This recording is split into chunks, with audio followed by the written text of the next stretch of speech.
First day of the weekend reading, i.e. Saturday. To the world you may be one person, but to one person you may be the world. And that was anonymous. To the world you may be one person, but to one person you may be the world. How about that? And here is Reverend Christine Green with another offering. This one is Stand in Faith. Stand in Faith. First quote is from Michelle Obama, who says, failure is a feeling long before it becomes an actual result. It's vulnerability that breeds with self-doubt, and it's then escalated, often deliberately, by fear. Michelle Obama. And Ernest Holmes says, well, let every thought of doubt vanish from your mind, that I may know the truth, and the truth may make me free. Let every thought of doubt vanish from my mind, that I may know the truth, and the truth may set me free. He actually says, make me free. Science of Mind, page 57. There you go. And here's a story. I like stories. I was having lunch with a friend, and our conversation turned to travel. She mentioned that she was going to hold off scheduling any overseas travel. Why? Because the economy was not good, and she was advised to refrain from spending more money. She says, I could feel the energy drain from my body. What was I thinking? Was I being frivolous to plan a European vacation with my family? Before my friend's comment, I felt great about my plan and about my finances.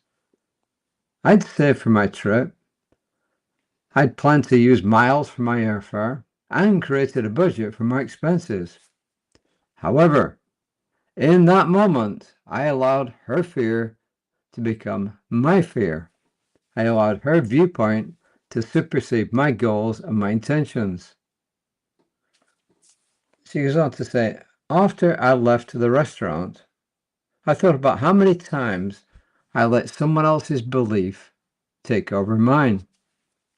How many times did I give power to someone else's ideas? It's easy to be swayed by the opinions of others. Instead of taking on my friend's fears, I decided to shift my thinking. Ernest Holmes reminds us, when prayer removes distrust and doubt and enters the field of mental certainty, it becomes faith, and the universe is built on faith. Knowing that knowledge is power, I checked with my financial advisor, who assured me that all was in good order and I could enjoy my vacation without worry. I'm grateful for the spiritual tools that keep me grounded. I enjoyed a grace-filled trip with my family and created some beautiful memories.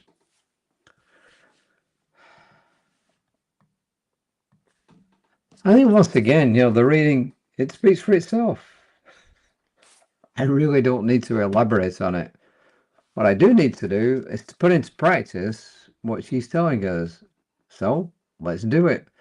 Let's remove doubt. Let's focus on what it is we want.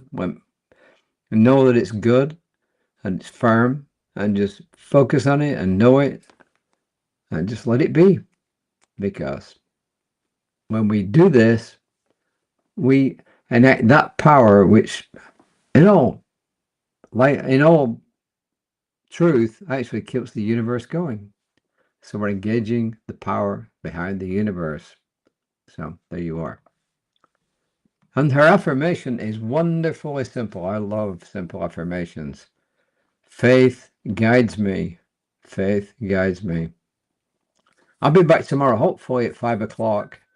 We've got, let me see.